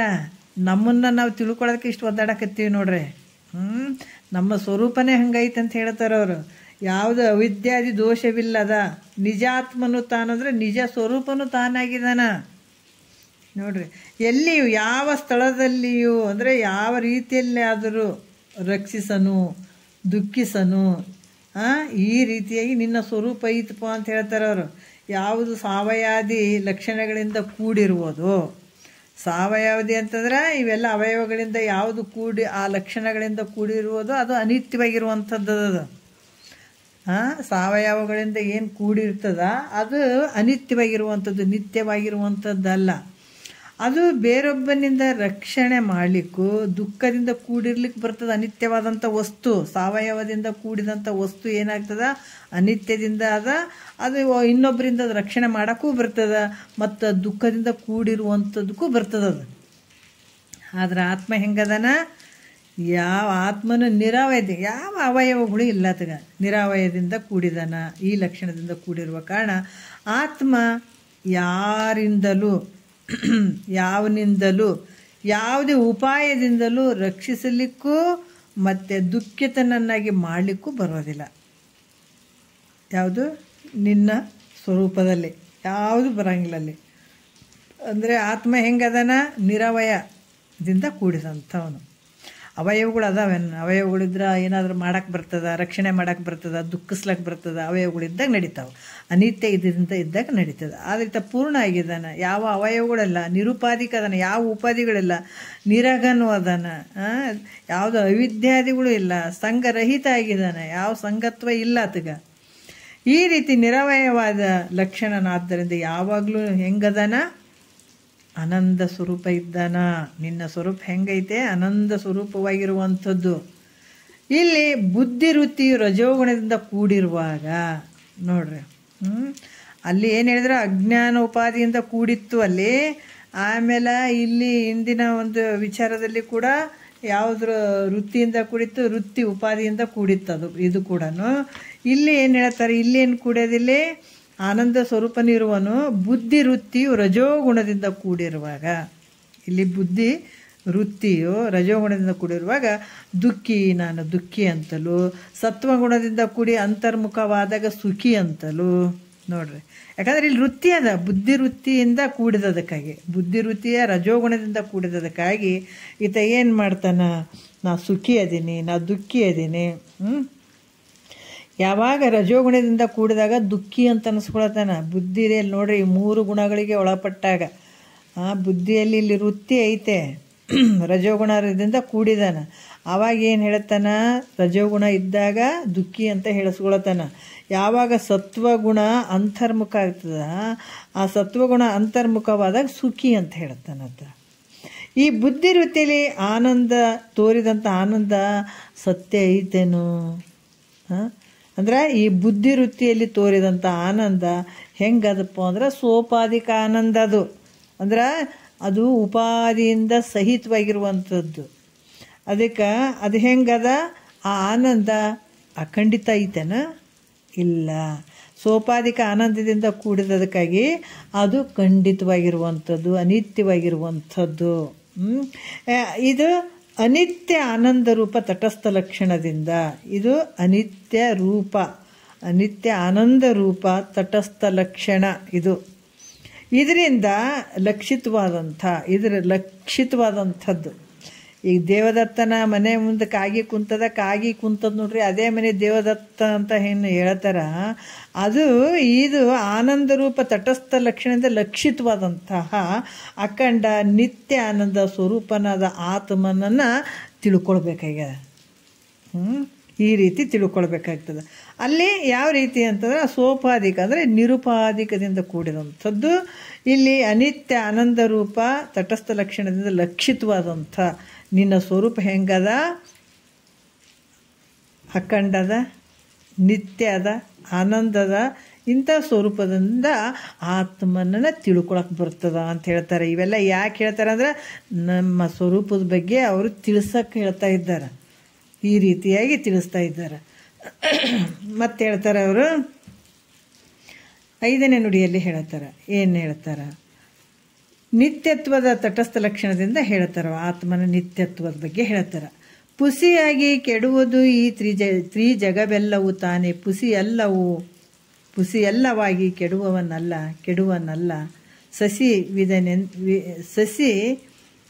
ಸಸಿನವಿದೆಂದು ಭಾವಿಸಿ ನಿತ್ಯ ಪದ ಸಿದ್ಧಿ ಬಿಸಜಾಕ್ಷಿ ತನಗೆಂದು ತಿಳಿಯುವುದು ಅಂತ ಹೇಳ್ತಾರೆ. ಇದು ಕಾಣುವಂಥ ಜಗತ್ತು ಹೆಂಗೈತಪ್ಪ ಅಂತಂದ್ರೆ, ಪ್ರತ್ಯಕ್ಷವಾಗಿ ಕಾಣುವಂಥ ಜಗತ್ತು ಜ್ಞಾತೃ ಜ್ಞಾನ ಜ್ಞೇಯಗಳನ್ನುವಂಥ ತ್ರಿಪುಟಿಗಳಿಂದ ಕೂಡಿದಂಥ ಈ ಜಗತ್ತು. ಇದು ಸತ್ಯ ಐತೇನಂತಂದ್ರೆ ಸತ್ಯ ಇಲ್ಲ. ಯಾವ ರೀತಿ ಅಂತಂದ್ರೆ ಇದು ಹೇಳ್ತಾರೆ, ಅರಿಯುವವನು, ಅರಿಯುವುದು, ಅರಿಸಿಕೊಳ್ಳುವುದು, ಈ ತ್ರಿಪುಟಿ. ಇಲ್ಲಿ ಏನು ಹೇಳ್ತಾರೆ? ಜ್ಞಾತೃ, ಅರಿಯುವುದು ಜ್ಞಾನ, ಅರಿಸಿಕೊಳ್ಳುವುದು ಜ್ಞೇಯ. ಅರಿಯುವವನು ಜ್ಞಾತೃ, ಅರಿಯುವುದು ಜ್ಞಾನ, ಅರಿಸಿಕೊಳ್ಳುವುದು ಜ್ಞೇಯ. ಈ ತ್ರಿಪುಟಿ ಜಗತ್ತು ಹೆಂಗದ? ದೃಶ್ಯವಾಗಿರುವಂಥದ್ದು, ಕಾಣಿಸ್ತದಲ್ಲ.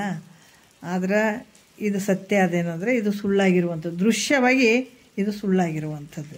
ಈ ಕಾರಣದಿಂದ ಇದು ಹೆಂಗದ? ದೃಶ್ಯವಾಗಿ ತೋರುವಂಥವು ಸತ್ಯ ಅದಾವೇನು ಅಂದ್ರೆ ಇವು ಮಿಥ್ಯೆ ಅದಾವ. ಆತ್ಮ ಹೆಂಗದನ? ದೃಕ್ಕ ಇದ್ದಾನ.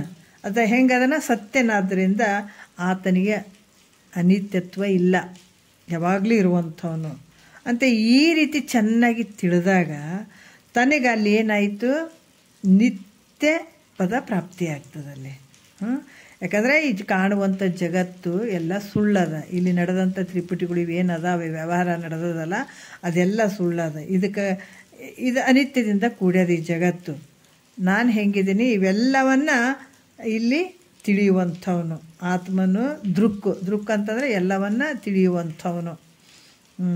ಅದಕ್ಕೆ ಈತ ಸತ್ಯವಾಗಿರುವಂಥವ್ನು ನಾನು. ಅದಕ್ಕೆ ಅನಿತ್ಯತ್ವ ಇಲ್ಲ ಅಂದ್ರೆ ಅನಿತತ್ವದಿಂದ ಕೂಡಿಲ್ಲ, ಇದು ನಿತ್ಯವಾಗಿರುವಂಥವನು ನಾನು ಅಂತ ಯಾವಾಗ ಚೆನ್ನಾಗಿ ತಿಳ್ಕೊಳ್ತಾನ ಆವಾಗ ನಾನು ಯಾವಾಗಲೂ ಇರುವಂಥವನು ಅಂತ ಬರ್ತದೆ. ಯಾವಾಗ ಈ ಜಾಗ್ರ, ಸ್ವಪ್ನ, ಸುಸುಪ್ತಿ ಶರೀರಗಳನ್ನು ನಾವೆಲ್ಲ ತಿಳಿತಾ ಇದ್ದೀವಿ, ಆದರೆ ಜಾಗ್ರದಲ್ಲೂ ಅದಾನ, ಸ್ವಪ್ನದಲ್ಲೂ ಅದಾನ, ಸುಸುಪ್ತಿಯಲ್ಲೂ ಕೂಡ ಇದ್ದಾನೆ ಈತ. ಮೂರಲ್ಲಿ ಇರುವಂಥವನು. ಅದಕ್ಕೆ ತನಗೆ ನಿತ್ಯ ಪದ ಪ್ರಾಪ್ತಿ ಆಗ್ತದೆ. ಅಂದ್ರೆ ವ್ಯವಹಾರ ಕಾಲದಲ್ಲೇ ತ್ರಿಪುಟಿಯು ನಿತ್ಯವಾಗಿರುವಂತೆ ಕಂಡು ಬರ್ತದೆ. ನಾವು ವ್ಯವಹಾರ ಮಾಡಬೇಕಾದಾಗ ಈ ಅರಿಯುವುದು, ಯಾಕಂತಂದರೆ ಇದು ಅರಿಯುವವನು, ಅರಿಯುವುದು, ಅರಿಸಿಕೊಳ್ಳುವಂಥದ್ದು ಇದೆಲ್ಲ ಸತ್ಯನಂಗೆ ತೋರ್ತದೆ. ಆದ್ರೆ ವಿಚಾರ ಮಾಡಿ ನೋಡಿದ್ರೆ ಇವೆಲ್ಲ ಸುಳ್ಳದಾವ. ಅದಕ್ಕಂದರೆ ತ್ರಿಪುಟಿಯಲ್ಲಿ ಸುಳ್ಳಾದ ನಿತ್ಯ ಉಂಟು. ಅದಕ್ಕೆ ತ್ರಿಪುಟಿಯಲ್ಲಿ ಸುಳ್ಳಾದ ನಿತ್ಯ ಉಂಟು. ಈ ಸುಳ್ಳಾದ ನಿತ್ಯ ರೂಪ ಅಂದ್ರೆ ಈ ಸುಳ್ಳಾದಂಥ ಯಾವಾಗಲೂ ಇರುವಂತಹ ಈ ನಿತ್ಯ ರೂಪ ತಟಸ್ಥ ಲಕ್ಷಣದಿಂದ ಇದು ನಿತ್ಯ ಅಂತ ತೋರಿದಂಗೆ ಆಗ್ತದೆ. ಯಾವಾಗ ಈ ಜಗತ್ತು ಸತ್ಯ ಆದಂತನೇ ತೋರಿದಂಗೆ ಆಗ್ತದೆ. ಯಾವಾಗ ಇದು ಸುಳ್ಳಾದ ನಿತ್ಯ ರೂಪ ತಟಸ್ಥ ಲಕ್ಷಣದಿಂದ ನೋಡಿದಾಗ ಯಾವಾಗಲೂ ತ್ರಿಪುಟಿಗೆ ಸಾಕ್ಷಿಯಾಗಿರುವಂಥದ್ದು, ಈ ಮೂರಕ್ಕೆ ಸಾಕ್ಷಿಯಾಗಿರುವಂಥದ್ದು ಸತ್ಯನಾಗಿರುವ ನಿನ್ನ ಸ್ವರೂಪ ಅಂತ ಹೇಳ್ತಾರೆ. ಆತ್ಮನ ನಿತ್ಯತ್ವವನ್ನು ಲಕ್ಷಿಸುವಂಥದ್ದು ಇದೇ ಲಕ್ಷ್ಯ ಆಗಿರ್ತದೆ ಅನ್ನುವಂಥದ್ದು ಹೇಳ್ತಾರೆ ಅವರು. ಈ ತ್ರಿಪುಟಿಗೂ ಕೂಡ ನೀನು ಸಾಕ್ಷಿಯಾಗಿರುವಂಥವನು, ನೀ ಸತ್ಯವಾಗಿರುವಂಥವನು. ಈ ಕಾಣುವಂಥ ತ್ರಿಪುಟಿಗಳ ವ್ಯವಹಾರ ಏನಾದ ಜಗತ್ತಿನೊಳಗೆ ಅದು ಸತ್ಯ ಅಂತ ಕಂಡರೂ ಕೂಡ ವಿಚಾರ ಮಾಡಿ ನೋಡಿದಾಗ ಈ ತ್ರಿಪುಟಿಗೆ ಸಾಕ್ಷಿಯಾಗಿರುವಂಥವನು ಸತ್ಯ ಆಗಿರ್ತಾನ, ಅದು ನಿನ್ನ ಸ್ವರೂಪ ಅಂತ ಕೂಡ ಹೇಳ್ತಾರೆ ಅವರು. 6ನೇ ನುಡಿಯಲ್ಲಿ ಹೇಳ್ತಾರೆ, ಸುದತಿ ಕೇಳಿಂತು ನೋಡ್ರಿ, ಸುದತಿ ಕೇಳು ಇಂತು ತೋರುವ ಸರ್ವ ಭಾವವೆಂಬಿದು ತೋರದಳಿದು ಬೇರುಳಿದೇನು ಉದಿಸದೆ ಬರೀ ಅರಿವಾಗಿ ನಿಂದುದು ಪೂರ್ಣಪದ ಸಿದ್ಧಿ ತನಗಿದು ಶ್ರುತಿ ಸಿದ್ಧ ಅಂತ ಹೇಳ್ತಾರೆ. ಪೂರ್ಣತ್ವದ ಆತ್ಮನ ಪೂರ್ಣತ್ವದ ಬಗ್ಗೆ ಅವರು ಹೇಳ್ತಾರೆ. ಏನು ಹೇಳ್ತಾರೆ ಅಂದ್ರೆ ಸುದತಿ ಮೈತ್ರಾದೇವಿಯೇ ಆಲಿಸು ಕೇಳು ಇಂತು. ಮೈತ್ರಾದೇವಿಗೆ ಈ ಒಂದು ಪರಮಾನುಭವದಲ್ಲಿ ಪ್ರತಿಯೊಂದರಲ್ಲಿ ಕೇಳು ಕೇಳು ಅಂತ ಹೇಳ್ತಾರೆ. ಯಾಕಂದ್ರೆ ಅಷ್ಟು ಒಂದು ಮನಸ್ಸಿಟ್ಟು ಕೇಳುವಂಥದ್ದು ಇದು. ಯಾಕಂದ್ರೆ ಇದು ಬಹಳಷ್ಟು ಸೂಕ್ಷ್ಮತೆ ಇರುವಂಥದ್ದು. ಪೂರ್ತಿ ಭಾಳ ಸೂಕ್ಷ್ಮ ಅಂತಃಕರಣ, ಭಾಳಷ್ಟು ಸೂಕ್ಷ್ಮತೆಯಿಂದ ಕೂಡಿದಾಗ ಇವ ವಿಚಾರಗಳು ಅರ್ಥ ಆಗ್ತದೆ. ಅದಕ್ಕೆ ಸುದತಿ ಕೇಳು, ಹೆಂಡತಿಗೆ ಕೇಳು ಮೈತ್ರಾದೇವಿ ಅಂತ ಹೇಳ್ತಾರೆ. ಇದು ಘಟಪಟಾದಿ ಈ ದೇಹವೇ ಕಡೆಯಾದ, ಅಂದರೆ ಈ ಘಟಪಟಾದಿ ಮತ್ತು ದೇಹ ಈ ತೋರುವಂಥ ಸರ್ವ ಭಾವವೆಂಬುದು. ಅದಕ್ಕೆ ಇಲ್ಲಿ ಹೇಳ್ತಾರೆ, ಇವೆಲ್ಲ ವೃತ್ತಿಗಳು ಉಪಾಧಿ ಮೂಲಕ ಆತ್ಮನು ಪರಿಚ್ಛಿನ್ನನಾದಂತೆ ತೋರಿ ಬರುವನು. ಅಂದ್ರೆ ಈ ಶರೀರಗಳಾದ ಘಟಪಟಾದಿಗಳಂತೆ ಹೆಂಗೆ ದೃಶ್ಯವಾಗಿ ಅರಿಸಿಕೊಡುತ್ತಾವ, ಅದೇ ರೀತಿಯಾಗಿ ಶರೀರ ಜಗತ್ತಿನಲ್ಲಿ ಕಾಣುವಂಥ ದೃಶ್ಯವಾದಂಥ ಪದಾರ್ಥಗಳಾಗಿರ್ಬೋದು, ಶರೀರದಲ್ಲಿ ತೋರುವಂಥ ಇವೆಲ್ಲ ಆಗಿರ್ಬೋದು, ಇವು ಯಾವತ್ತು ವೃತ್ತಿಗಳ ಉಪಾಧಿ ಮೂಲಕ, ಇದು ವೃತ್ತಿಗಳ ಉಪಾಧಿಯ ಮೂಲಕ ಆತ್ಮ ಹೆಂಗದನ ಆತ ಪರಿಚ್ಛಿನ್ನತೆ ಹೆಂಗೆ ಕಾಣ್ತಾನೆ, ಅಳತೆಗೆ ಬಂದಂಗೆ ಕಾಣ್ತಾನೆ. ಆತ್ಮವಾದ ಬಂದ ಹುಟ್ಟಿದ ಬೆಳೆದಂತ ನಾವೆಲ್ಲ ಹೇಳ್ತೀವಿ. ಯಾಕಂತಂದ್ರೆ ಈ ಘಟಾದಿ ಪಟಾದಿ ಏನದಾವ ಈ ದೇಹ ಕಡೆ ಯಾವತ್ತು ಈ ವೃತ್ತಿಗಳ ಉಪಾಧಿ ಮೂಲಕ ಪರಿಚ್ಛಿನ್ನವಾದಂಗೆ ಕಾಣ್ತಾನೆ ಆತ್ಮನ ಸ್ವರೂಪ. ಆದ್ರೆ ಉಪಾಧಿಗಳು ಏನೊಂದು ಉಳಿದಂತೆ ಕಳಲಿ, ಉಪಾಧಿಗಳನ್ನು ಕಳೆದಾಗ ಈಗ ನೋಡ್ರಿ ಜಗತ್ತೈತೆ, ನಾವು ಜಗತ್ತು ಅಂದ್ಕೊಂಡಿವಿ, ಎಷ್ಟು ನಮ್ಮೊಳಗೆ ಎಷ್ಟು ಗದ್ದಲ ನಡೆದದ ನಮಗೆ ಗೊತ್ತಿಲ್ಲ. ಈ ಮಾಯೆ ಅನ್ನುವಂಥದ್ದು ಎಷ್ಟು ಗದ್ದಲ ಮಾಡ್ಯದ ಅನ್ನೋದು ನಮಗೆ ಗೊತ್ತಿಲ್ಲ. ಏನು ನೋಡ್ರಿ, ಈಗ ಶಿವ ಏನು ಆದ ಮಾಯೆಯಲ್ಲಿ ಪ್ರತಿಬಿಂಬಿಸಿ ಆತ ಶಿವ ಆಗಿ ಜಗತ್ತನ್ನು ಸೃಷ್ಟಿ ಮಾಡಿ ನಾನಾ ರೀತಿಯಿಂದ ವಿಚಿತ್ರ ಪ್ರಪಂಚವನ್ನು ಸೃಷ್ಟಿ ಮಾಡಿದ, ಶರೀರವನ್ನು ಮಾಡಿದ, ಶರೀರದೊಳಗಡೆ ಇರುವಂಥ ಇಂದ್ರಿಯಗಳನ್ನು ಮಾಡಿದ. ಅದಕ್ಕೆ ಈ ಶರೀರ ಎಷ್ಟು ಅದ್ಭುತ ಅದಂತಂದ್ರೆ ತನುವಿದನು ಉಳಿದಿಂದ್ರೆ ಜಾಲದಾಟಗಳು ಉಂಟೆ ಅಂತ ಹೇಳ್ತಾರೆ. ಶರೀರ ನಾವು ಊಟ ಮಾಡಿದ್ದು ಹೆಂಗೋ ಹೊಟ್ಟೆಗೆ ಹೋಗಿ ಅದು ಕರಗುವಂಥದ್ದು, ಪ್ರಾಣ ಪಾನ ವ್ಯಾನ ಉದಾನ ಸಮಾನ ಕರ್ಮೇಂದ್ರಿಯಗಳು ಜ್ಞಾನೇಂದ್ರಿಯಗಳು ಎಂಥ ಅದ್ಭುತವಾಗಿ ಶಿವನಿಂದ ಆಯ್ತಿದ್ದು. ಜಗತ್ತಿನಲ್ಲಿರುವಂಥ ದೃಶ್ಯ ಪ್ರಪಂಚ ಇವೆಲ್ಲ ನಾನಾ ರೀತಿಯಿಂದ ಆಗಿರುವಂಥದ್ದು ಯಾವುದರಿಂದ ಅಂದ್ರೆ ಮಾಯೆಯಿಂದ ಕುಡ್ಕೊಂಡು ಇದೆಲ್ಲ ಅದನ್ನೇ ಅದೇ ಒಂದು ಅಂತಃಕರಣದಲ್ಲಿ ಆ ಈಶ್ವರನ ಒಂದು ಪ್ರತಿಬಿಂಬನೆ ಅಂತಃಕರಣದಲ್ಲಿ ಪ್ರತಿಬಿಂಬಿಸಿ ಈತ ಏನು ಅಂದ್ಕೊಂಡ, ನಾನು ಸಣ್ಣವದೀನಿ, ಅಲ್ಪಜ್ಞ ಅದೀನಿ, ನಾ ಸಣ್ಣವದೀನಿ, ನಾ ಸಾಯ್ತೀನಿ, ಹುಟ್ಟುತ್ತೀನಿ, ಎಲ್ಲದಕ್ಕೂ ನನ್ನ ದುಃಖವನ್ನು ಪಡುವಂಥವನು, ಸುಖವನ್ನು ಪಡುವಂಥವನು, ಹಲವಾರು ರೀತಿಯಿಂದ ಇವನು ಗದ್ಲಕ್ಕೆ ಬಿದ್ದ. ಅದಕ್ಕೆ ಇದ್ರಾಗ ಈತ ನಾವು ಆದೇನ ಆತ್ಮರಿ ಜೀವಾತ್ಮರಿ, ನಾವು ಹೋಗುವಂಥವ್ನ್ರಿ ಬರುವಂಥವ್ನ್ರಿ ಅಂತ ಇಂಥ ಭಾವನೆಗಳನ್ನು ಮಾಡ್ಕೊಂಡು ಈತ ಕೂತ್ಕೊಂಡ. ಈ ಆತ್ಮ ಕೂಡ ಹೆಂಗನಿಸ್ತು, ಇವನು ಗದ್ದಲಕ್ಕೆ ಇವನ ಜೊತೆಗಟ್ಟಿ ಇದು ಏನಾಯಿತು ಪರಿಚ್ಛಿನ್ನತ್ವದಿಂದ ಕೂಡ್ಯದೇನಪ್ಪ ಅನ್ನುವಂಗೆ ಭಾವ ಬರೋಕ್ಕೆ ಶುರು ಮಾಡಿತ್ತು. ಹೌದಿಲ್ಲ? ಅದಕ್ಕೆ ಈ ಉಪಾಧಿಗಳು ಏನಂತ ಉಪಾಧಿಗಳನ್ನು ತೆಗೆದಾಗ ಏನಂತಂದ್ರೆ ಈ ಶರೀರದ ಉಪಾಧಿಗಳನ್ನು ತೆಗೆಯುವಂಥದ್ದು, ಈಶ್ವರನ ಉಪಾಧಿಯಾಗಿರುವಂಥದ್ದನ್ನು ತೆಗೆಯುವಂಥದ್ದು. ಅಲ್ಲಿ ತೆಗೆದಾಗ ಏನೊಂದು ಉಳಿಯದಂತೆ ಕಳೆಯಲು ಇಲ್ಲೇನಾಗ್ತದ, ಅವಶಿಷ್ಟನದ ಆತ್ಮ ಒಬ್ಬನೇ ಇರಲಾಗಿ ಒಬ್ಬನೇ ಅದನ್ನು ಒಬ್ಬನೇ ಇಷ್ಟೆಲ್ಲ ತೋರ್ದಂಗಾಯಿತು.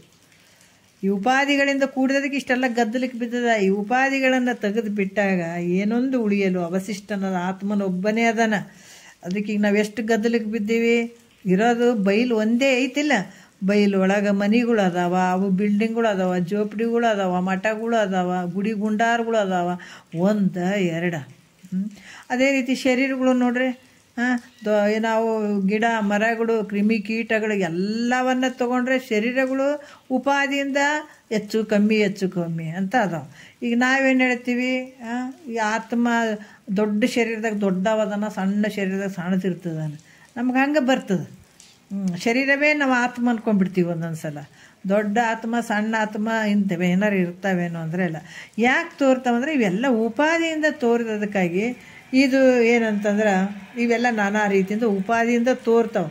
ಆದರೆ ಬೈಲಿರುವಂಥದ್ದು ಒಂದೇ. ಈ ಉಪಾದಿಗಳನ್ನು ತೆಗೆದಾಗ ಬೈಲೇನಿರ್ತದೆ ಒಂದೇ. ಅದೇನು ತೆಗಿಲಿಕ್ಕೂ ಬರಂಗಿಲ್ಲ, ಮಾಡೋಕ್ಕೂ ಬರಂಗಿಲ್ಲ. ಹೇಳ್ತಾರಲ್ಲ ಒಬ್ಬರು ಮಹಾತ್ಮರು ಹೆಂಗೆ ನೋಡ್ತಾರೆ, ಬರೀ ಬೈಲನ್ನು ನೋಡ್ತಾರೆ. ಅದಕ್ಕೆ ಮೊದಲು ಇದು ಕೆಲವೊಂದು ದೃಷ್ಟಾಂತ ಬಂದ, ಒಬ್ಬ ಗುರುಗಳನ್ನು ಕರ್ಕೊಂಡು ಬಂದಾಗ ಮಹಾತ್ಮರು ನೋಡ್ರಿ ನೋಡುವಂಥ ದೃಷ್ಟಿ, ಜಗತ್ತಿನ ನೋಡುವಂಥ ದೃಷ್ಟಿ ಹೆಂಗಿರ್ತದಂತ. ಜೋಪಡಿ ಒಳಗೆ ಬಂದ, ಅಲ್ಲಿನೂ ಸೇವೆಯನ್ನು ಮಾಡಿದರು, ಉಪಚಾರ ಎಲ್ಲ ಮಾಡಿ ಅವರಿಗೂ ಪ್ರಸಾದ ಮಾಡಿಸಿದ್ರು. ದೊಡ್ಡ ಒಂದು ಕೋಟಿಗಟ್ಟಲೆಗೆ ಮನೆ ಕಟ್ಟಿದ್ದ, ಅಲ್ಲಿನೂ ಬಂದ ಬಂದಾಗ ಆತ ಕಾಯ್ತಾ ಇದ್ದ. ನಾನು 1 ಕೋಟಿ ಮ್ಯಾಲೆ ಮನೆ ಕಟ್ಸಿನಿ, ನಮ್ಮಪ್ಪ ಎಷ್ಟು ಚಂದ ಮನೆ ಕಟ್ಸಿದಪ್ಪ ಅಂತಾರೇನಂತ ಕೇಳ್ತಾರಂತೇಳಿ ಕಾಯ್ತಾ ಇದ್ದೆ. ಇವರೇನು ಕೇಳಲಿಲ್ಲ. ಅಪ್ಪ ನಾ 1 ಕೋಟಿ ಮ್ಯಾಲೆ ರೊಕ್ಕ ಹೋಗ್ಯದಪ್ಪ, ಇಂಥ ಬಿಲ್ಡಿಂಗ್ ಕಟ್ಸಿ, ನೀವೇನು ಹೇಳಲೇ ಇಲ್ಲ ಅಂತಂದ್ರೆ ಅವ್ರಂದ್ರಪ್ಪ, ನಾನು ಈಗ ಹೋಗೋದು, ಇಲ್ಲಿ ಬರೋದಕ್ಕಿಂತ ಮುಂಚೆ ಒಂದು ಅರ್ಧ ಗಂಟೆ ಮುಂಚೆ ಜೋಪಡಿ ಇತ್ತು ಗುಡಿಸಲ, ಆತನು ಕರೆದಿದ್ನಪ್ಪ. ಅಲ್ಲಿನೂ ಆನಂದ ಇತ್ತು, ಭಾಳ ಅದ್ಭುತ ಅನ್ನಿಸ್ತು. ಇಲ್ಲಿನೂ ನನಗೆ ಅದ್ಭುತ ಆನಂದ ಐತಪ್ಪ. ಆದ್ರೆ ಬೈಲು, ಅಲ್ಲಿನೂ ಬೈಲು ಇಲ್ಲಿನೂ ಬೈಲುಪ್ಪ. ನಾನು ಬೈಲು ಮಾತ್ರ ನೋಡಿದ್ದೀನಿ, ಸುತ್ತ ಉಪಾಧಿಗಳನ್ನು ನಾನು ನೋಡಲಿಲ್ಲ ಅಂತಂದ್ರಂತ. ಅದಕ್ಕೆ ಇರುವಂಥದ್ದು ಏನೈತಪ್ಪ ಅಂತಂದ್ರೆ ಈ ಉಪಾಧಿಗಳಿಂದ ಗೋಡೆಗಳಿಗೆ, ಬರೀ ಉಪಾಧಿಗೆ ನಾವು ರೊಕ್ಕ ಬಡಿತೀವಿ, ಹೌದಾ? ಅದಕ್ಕೆ ಕಲರ್ ಕೊಡ್ತೀವಿ, ಅದು ಮಾಡ್ತೀವಿ, ಬರೀ ಉಪಾಧಿಗಳಿಗೆ. ಆದರೆ ವಿಚಾರ ಮಾಡಿ ನೋಡಿದಾಗ ಬೈಲಿಗೆ ಯಾವ ದುಡ್ಡು ನಾವೇನು ಮಾಡಬೇಕಾಗಿಲ್ಲ. ಬೈಲು ಯಾವಾಗಲೂ ಇರುವಂಥದ್ದು, ಮೊದಲು ಇತ್ತು, ಈಗೂ ಅದ, ಮುಂದೂ ಇರುವಂಥದ್ದು. ಹಾಗಾಗಿ ಇಲ್ಲೇನದ, ಉಪಾಧಿಯ ವೃತ್ತಿಯಿಂದ ಉತ್ಪನ್ನವಾಗದೇ ಇರಲು ಯಾವಾಗ ಈ ಉಪಾಧಿಗಳನ್ನೆಲ್ಲ ಕಳೆದಾಗ ತಾನೊಬ್ಬನೇ ಇರುವಂಥದ್ದು, ಈ ಬೇರೊಂದು ಉಪಾಧಿಯಾದ ವೃತ್ತಿಯು ಉತ್ಪನ್ನವಾಗದೆ. ನೋಡ್ರಿ, ಬೇರೊಂದು ಉಪಾಧಿಯಾದ ವೃತ್ತಿ ಅದು ಯಾವುದು ಉತ್ಪನ್ನವಾಗದೇ ಇದ್ದಾಗ ಅಲ್ಲೇನತ್ತದ, ನಿರುಪಾಧಿಕವಾದಂಥ ಪೂರ್ಣ ವಸ್ತುವೇ ತಾನದನ. ಅಲ್ಲಿ ಯಾವ ಉಪಾಧಿಗಳು ಇಲ್ಲ, ಆವಾಗ ಏನಾಗ್ತಾನ, ಪೂರ್ಣ ವಸ್ತುವೇ ತಾನಾಗ್ತಾನ. ಆತ್ಮನು ಹೆಂಗಾಗ್ತಾನ, ಆಕಾಶವತ್ ಸರ್ವಗತಶ್ಚ ನಿತ್ಯ ಅಂತ ಹೇಳ್ತಾರೆ. ಆಕಾಶದಂತೆ ಎಲ್ಲ ಕಡೆಗೂ ವ್ಯಾಪಕವಾಗಿದ್ದಾನೈತಾ, ಒಂದು ಕಡೆ ಅಲ್ಲ, ಹೌದಲ್ಲ? ನೋಡ್ರಿ, ಎಷ್ಟು ನಾವು ಗದ್ದಲಕ್ಕೆ ಬಿದ್ದೀವಿ. ಜಗತ್ತನ್ನುವಂಥದ್ದು, ಈಶ್ವರ ಅನ್ನುವಂಥದ್ದು, ಜೀವಾತ್ಮ ಅನ್ನುವಂಥದ್ದು ನಮ್ಮನ್ನು ಬಿಟ್ಟು ಕಡೆಯೇ ಇಲ್ಲ. ಇವೆಲ್ಲ ಉಪಾಧಿಗಳನ್ನು ತೆಗೆದಾಗ ಅಖಂಡೈಕ ರಸವಾಗಿರುವಂಥ ಪೂರ್ಣ ಸ್ವರೂಪವಾಗಿರುವಂಥದ್ದೇ ನಿನ್ನ ಸ್ವರೂಪ ಐತೆ. ಅದಕ್ಕೆ ಹೆಂಗದನಂದ್ರೆ ವ್ಯಾಪಕವಾಗಿರುವಂಥವನು ಅನ್ನುವಂಥದ್ದು ಶ್ರುತಿ ಕೂಡ ಐತೆ. ನಿನ್ನ ಸ್ವರೂಪ ವ್ಯಾಪಕವಾಗಿರುವಂಥದ್ದು ಅಂದ್ರೆ ಆಯಾ ವೃತ್ತಿ ಉಪಾಧಿ ಮೂಲಕ ಆತ್ಮ ವ್ಯಾಪಕನಾಗಿ ತೋರುವಂಥದ್ದು. ಅಂದ್ರೆ ಆಯಾ ವೃತ್ತಿ ಉಪಾಧಿ ಮೂಲಕ ಆತ್ಮ ವ್ಯಾಪಕವಾಗಿ ತೋರುವಂಥದ್ದು. ಅನಿತ್ಯ ವ್ಯಾಪಕವಾಗಿರುವುದು ಅಂತ ಹೇಳ್ತಾರೆ. ಅನಿತ್ಯ ವ್ಯಾಪಕವಾಗಿರುವಂಥದ್ದು ಈ ತಟಸ್ಥ ಲಕ್ಷಣದಿಂದ ಲಕ್ಷಿತವಾದಂಥ ನಿರುಪಾಧಿಕ. ಯಾಕಂತಂದ್ರೆ ಈ ಒಂದು ಉಪಾಧಿ ಸಹಿತ ಮೂಲಕವಾಗಿರುವಂಥ ಆಕಾಶ ಏನಾಗ್ಯದ ಅಂತಂದ್ರೆ ವ್ಯಾಪಕವಾಗಿ ತೋರಿದಂಗೆ ಆಗ್ತದ. ಆದರೆ ಅನಿತ್ಯ ವ್ಯಾಪಕವಾಗಿರುವಂಥದ್ದು ಈ ತಟಸ್ಥ ಲಕ್ಷಣದಿಂದ ನಾವು ಲಕ್ಷಿತವಾದಂತಹ ನಿರುಪಾಧಿಕ ಒಂದು ಚೈತನ್ಯವನ್ನು, ಪೂರ್ಣ ಚೈತನ್ಯವನ್ನು ತಿಳಿತಕ್ಕಂಥದ್ದು. ಅಲ್ಲೇನಾಗಿರ್ತದ, ಆಕಾಶದಂಥ ಉಪಾಧಿಯಿಂದ ಕೂಡಿದಂಥದ್ದು, ಅನಿತ್ಯತೆಯಿಂದ ಕೂಡಿದಂಥದ್ದು, ವ್ಯಾಪಕವಾಗಿರುವಂಥದ್ದು. ಅದು ಹೆಂಗದಂತಂದ್ರೆ ವೃತ್ತಿ ಉಪಾಧಿಯಿಂದ ಕೂಡಿದಂಥದ್ದು. ಅದಕ್ಕೆ ಅದು ತಟಸ್ಥ ಲಕ್ಷಣದಿಂದ ನಾವು ಲಕ್ಷಿತವಾದಂಥ ನಿರುಪಾಧಿಕ ಅದನ್ನು ತೆಗೆದುಬಿಟ್ಟು ತಟಸ್ಥ ಲಕ್ಷಣದಿಂದ ಕೂಡಿದ ಲಕ್ಷಿತವಾದಂಥದ್ದು ನಿರುಪಾಧಿಕ ಪೂರ್ಣ ಚೈತನ್ಯವೇ ತಾನಂತ ತಿಳಿಯುವಂಥದ್ದು ಇದು ಲಕ್ಷ್ಯವಾಗಿರುವಂಥದ್ದು ಅಂತನ್ನುವಂಥದ್ದು ಹೇಳ್ತಾರೆ. ಈ ರೀತಿಯಾಗಿ ನಿನ್ನ ಸ್ವರೂಪ ಹೆಂಗದ, ನಿರುಪಾಧಿಕದಿಂದ ಕೂಡಿದಂಥದ್ದೇ ನಿತ್ಯವಾಗಿರುವಂಥದ್ದು, ಪರಿಪೂರ್ಣವಾಗಿರುವಂಥದ್ದು. ಈ ರೀತಿ ತಿಳ್ಕೊಳಿಕ್ಕೆ ಬರ್ತದಪ್ಪ ಅಂತ ಹೇಳ್ತವ್ರು. ಈಗ ಟೈಮ್ ಆಯಿತು, ಇದು ಒಂದು ನುಡಿ ಅದು ಹೇಳಿಬಿಡೋಣ. ಆತ್ಮನು ಹೆಂಗದನ ನೋಡೋಣ. ಭ್ರಾಂತನ ವಿಷಯ ಇದು ಎಷ್ಟು ಅಂತಂದರೆ 7ನೇದು ನೋಡೋಣ. ಭ್ರಾಂತನ ವಿಷಯ ವೈದ್ಯವು ತಾನೇ ಚಿನ್ಮಾತ್ರನಂತಾಗಿ ಸರ್ವಜ್ಞನೆನಿಸುವ ಸಂತತ ಅಖಂಡೈಕರ ಸ್ವರೂಪನಾದ ಆತ್ಮನಂ ತಿಳಿ ಸತ್ಯಾನುಭವದಿಂದ. ನೋಡ್ರಿ ಹೆಂಗದ, ಭ್ರಾಂತನಾದ ಜೀವನಿಗೆ ವಿಷಯ ವೈದ್ಯವು ಖಂಡಿತ ಆಗಿರುವಂಥದ್ದು. ಭ್ರಾಂತಿಯಿಂದ ಕೂಡಿದಂಥ ಜೀವನಿಗೆ ಈ ಒಂದು ವಿಷಯವ ಏನವ 5 ಯಾವ ರೀತಿ ಅದಾವ ಅಂತಂದ್ರೆ ಈ ಅನಿತ್ಯಗಳಾದಂಥ ಬುದ್ಧಿಯಾದಿ, ಖಂಡಿತ ಅನಿತ್ಯಗಳಾದಂಥ ಬುದ್ಧಿಯಾದಿ ಅಂತ ತಗೋತಾರೆ. ಮನ, ಬುದ್ಧಿ, ಚಿತ್ತು ಇವೆಲ್ಲ ಹೆಂಗದವ ಅಂತಂದ್ರೆ ಉಪಾಧಿಯಿಂದ ಕೂಡಿದಾಗ ಇಲ್ಲಿ ಸಚ್ಚಿದಾನಂದ ಇವೆಲ್ಲವೂ ಭ್ರಾಂತನಾದ ಜೀವನಿಗೆ ಸತ್ಯದಂಗೆ ತೋರಕತ್ಯಾವ. ಇವೆಲ್ಲ ಹೆಂಗದವ, ಅನಿತ್ಯಗಳಿಂದ ಕೂಡಿದವ ಬುದ್ಧಿಯಾದಿ, ಔಪಾಧಿಕದಿಂದ ಕೂಡಿದ ಸಚ್ಚಿದಾನಂದಾದಿ ಸತ್ತು ಚಿತ್ತು ನಿತ್ಯಾನಂದ ಪರಿಪೂರ್ಣ ಅನ್ನುವಂಥದ್ದು ಇವು ಭ್ರಾಂತನಿಗೆ. ಏನಾಗಿದ್ದಾವೆ ಈ ಭ್ರಾಂತನಾದಂಥ ಜೀವನಿಗೆ, ಅಜ್ಞಾನದಿಂದ ಕೂಡಿದಂಥ ಜೀವನಿಗೆ, ಅವಿದ್ಯೆಯಲ್ಲಿರುವಂಥ ಜೀವನಿಗೆ ಇವು ಸತ್ಯ ಅಂತ ತೋರಿದಾವೆ. ಆದರೆ ಸತ್ಯ ಅದಾವೇನಂತಂದರೆ ಇವು ಸತ್ಯ ಅಲ್ಲ, ನಿಜವಾದಂಥವಲ್ಲ. ಯಾಕಂದ್ರೆ ಆತ್ಮ ಹೆಂಗದನಂದರೆ ಕೇವಲ ಸನ್ಮಾತ್ರ ಚಿನ್ಮಾತ್ರನಾಗಿದ್ದಾನ. ಇಲ್ಲಿ ಮಾತ್ರ ಪದವನ್ನು ಅದಂದ್ರೆ ಪ್ರಯೋಗಿಸುವುದರಿಂದ ಅಲ್ಲಿ ಯಾವ ಉಪಾಧಿಯೂ ಇಲ್ಲ, ಉಪಾಧಿಯಿಂದ ಕೂಡಿಲ್ಲ. ಅದಕ್ಕೆ ಈ ರೀತಿ ಇರುವಂಥದ್ದು. ಅಂತ ನಿರುಪಾಧಿಕ ಸತ್ತು ಚಿತ್ತು ನಿತ್ಯ ಆನಂದ ಪರಿಪೂರ್ಣ ಸ್ವರೂಪನು ತಾನಾಗಿರುವಂಥದ್ದು. ಮತ್ತು ಅನಿತ್ಯ ಸದಾದಿಗಳನ್ನು ತಾನೇ ತಿಳಿಯುವುದರಿಂದ ಇವು ಕೂಡ ತಾನೇ ತಿಳಿತಾನೆ. ಸತ್ತು ಚಿತ್ತು ನಿತ್ಯ ಆನಂದ ಪರಿಪೂರ್ಣ ಈ ಸದಾದಿಗಳನ್ನು ತಾನೇ ತಿಳಿಯುವುದರಿಂದಲೂ ಆತ ಸರ್ವಜ್ಞ ಅಂತ ಅನಿಸ್ಕೊಳತ್ತಾನ. ಸ್ವಗತಾದಿ ಭೇದವಿಲ್ಲದೆ, ಸ್ವಗತ ಸಜಾತಿ ವಿಜಾತಿ ಭೇದವಿಲ್ಲದೆ ಇರುವಂಥ ಅಖಂಡೈಕ ರಸನಾದ ತನ್ನನ್ನು ತಾನು ಶ್ರುತಿ ಗುರು ಸ್ವಾನುಭವಗಳಿಂದ ಇವನ್ನೆಲ್ಲ ತಿಳಿತಕ್ಕಂಥದ್ದು ಅಂತ ಕೂಡ ಹೇಳ್ತಾರೆ. ಯಾಕಂದ್ರೆ ಈತ ಹೆಂಗದನಂದ್ರೆ ಅನಿತ್ಯದಿಂದ ಕೂಡಿದಂಥ ಈ ಸದಾದಿಗಳನ್ನು ತಾನೇ ತಿಳಿಯೋದ್ರಿಂದ ಆತ ಸರ್ವಜ್ಞ ಅಂತ, ಇವು ಕೂಡ ತಾನೇ ತಿಳ್ಕೊಳ್ತಾನ. ಅದರಿಂದ ಸರ್ವಜ್ಞ ಅಂತ ಅನಿಸ್ಕೊಳ್ತಾನ. ಸ್ವಗತಾದಿ ಭೇದ ಇಲ್ಲ ಆತನಲ್ಲಿ. ಹೆಂಗದನ ಅಖಂಡೈಕ ರಸವಾಗಿರುವಂಥವು ತಾನೇ ಅದನ್ನು ತನ್ನನ್ನು ತಾನೇ ತಿಳ್ಕೊಳ್ಬೇಕು. ಯಾರಿಂದ? ಶ್ರುತಿ ಮತ್ತು ಗುರುಗಳಿಂದ ಸ್ವಾನುಭಾವದಿಂದ ತಿಳಿತಕ್ಕದ್ದು ಅನ್ನುವಂಥ ವಿಚಾರವನ್ನು ಹೇಳಿ ಆತ್ಮಂಗೆ ಸದಾದಿ ತಟಸ್ಥ ಲಕ್ಷಣ ನಿರೂಪಣೆ ಸೂತ್ರ 6ಕ್ಕೆ ಪದ 52 ಅಂತ ಇಲ್ಲಿ ಹೇಳತ್ತಾರೆ. ಮುಂದಿನ ವಿಚಾರ ನಾಳೆ ಮಾತಾಡೋಣ. ಒಂದೆರಡು ಮತ್ತು ಗುರುಗಳು ಪಾದಕ್ಕೆ ಅರ್ಪಿಸಿ ಇಲ್ಲಿ ಹೇಳತ್ತೀನಿ. ಒಂದೆರಡು ಗುರು ಪಾದಕ್ಕೆ ಅರ್ಪಿಸಿ ಹರ ಓಂ.